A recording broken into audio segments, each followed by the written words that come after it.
What's going on, everybody? I'm back in the basement. I'm doing another video today.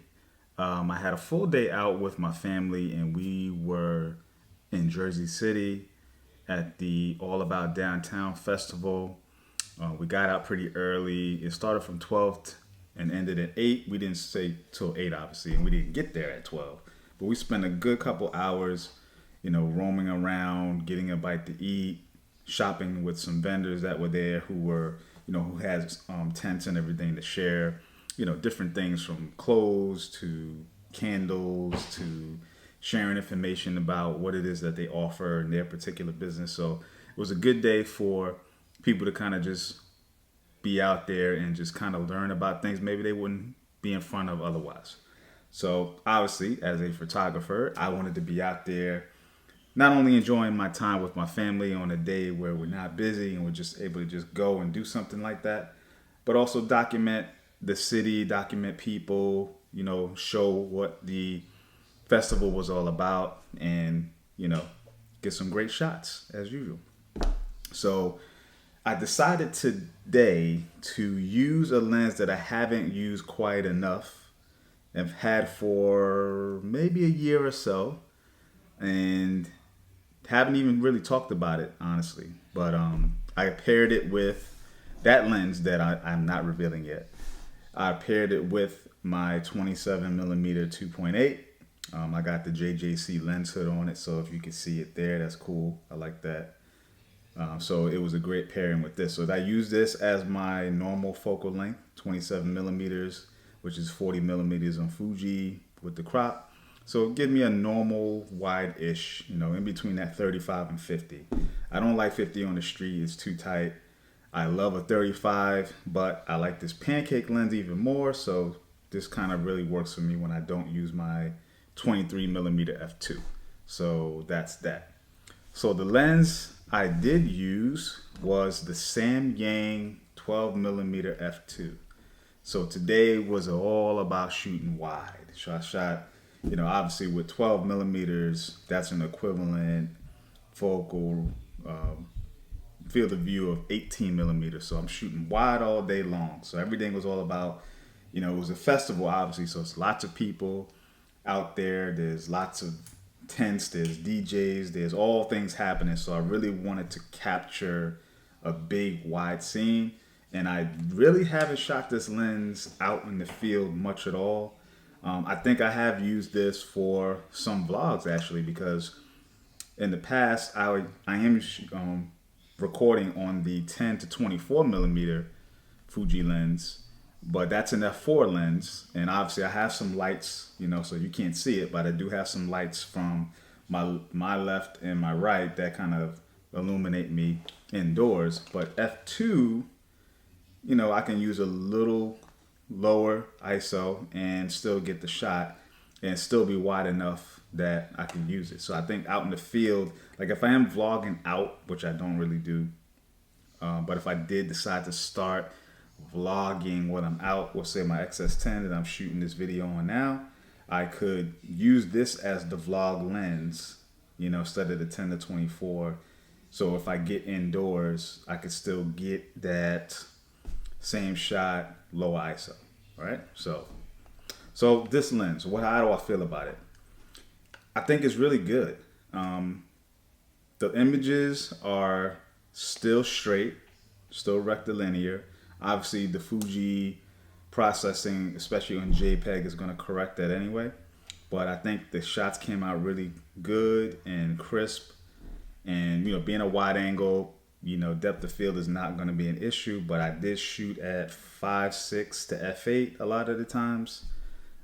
There were a lot of situations where shadows were definitely harsh, so I kind of let the camera kind of control the highlights and process that down. I shot in spot metering, so I tried to illuminate the shadows, might have blown out the highlights a little bit, but I think I can recover some.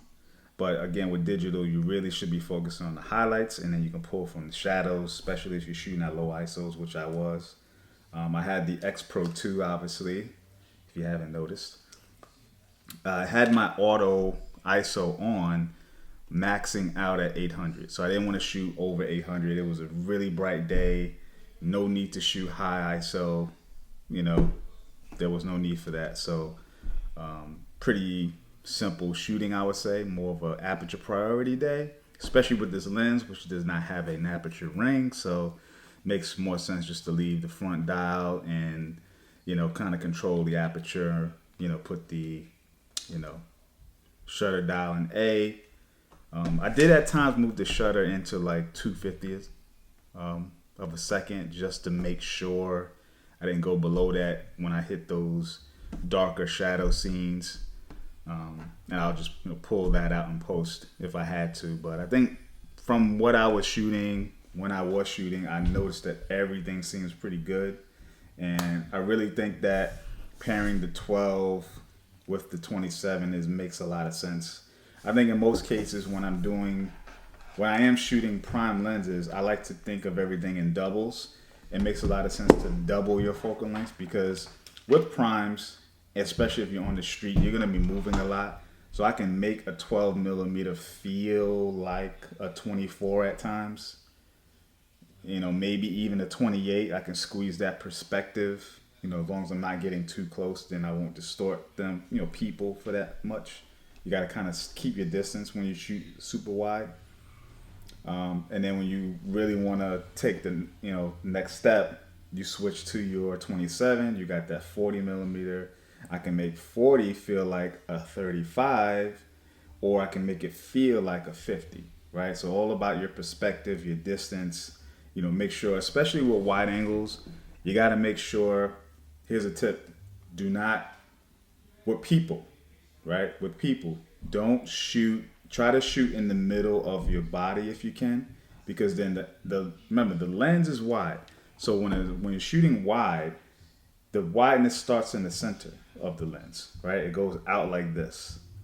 So if you shoot somebody over here, all the way to the right, or all the way to the left, or all the way to the top, or all the way to the bottom, you're gonna get that, stretching, feeling of them. So if you want to keep the people looking normal, you got to keep them in the middle, and you got to keep the perspective of the lens right in the middle of the scene. So don't point them down, don't look up like this, and don't frame them in the wrong places, and you'll get an okay shot in terms of an environmental portrait.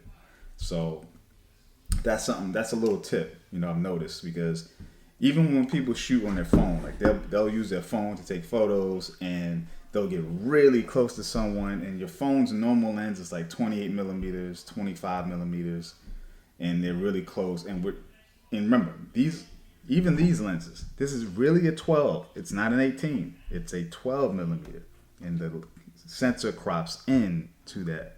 So you got to realize how wide it really is. Same with the phone. These lenses it's like a 4 millimeter or whatever it's really small. So you got to really be careful about your distance to people and stretching them out.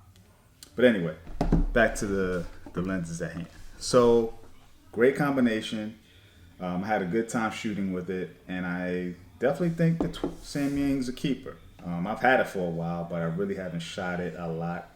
I kind of got it on a good deal and just wanted to have it as that wide angle backup. I like to have redundancy because as a semi-pro, working photographer, professional, artist who likes to do stuff, you got to have redundancy, and you got to make sure you cover yourself. So when one lens or one situation doesn't work, you got something that's just in the bag, in the cut, ready to come and do that job without an issue. So 12 millimeter F2 by Samyang is a winner. I'm going to use it more and have some fun with it. So it's great as a street lens, I think. I wouldn't use it as a landscape lens. I would stick to the 10 to 24 because, I already have filters for that, ND filters, and, it has that versatile zooming, 10 to 24 that this doesn't have. This is more like a street photography pair, like ultra wide, normal. So that's all I got. I'm not going to ramble on. If you got this lens or you're interested in this lens, leave me a comment. Don't forget to subscribe if you want to stay up on what I'm doing and chime in and stay notified about what's coming up next. All right, I'm out, y'all. Peace.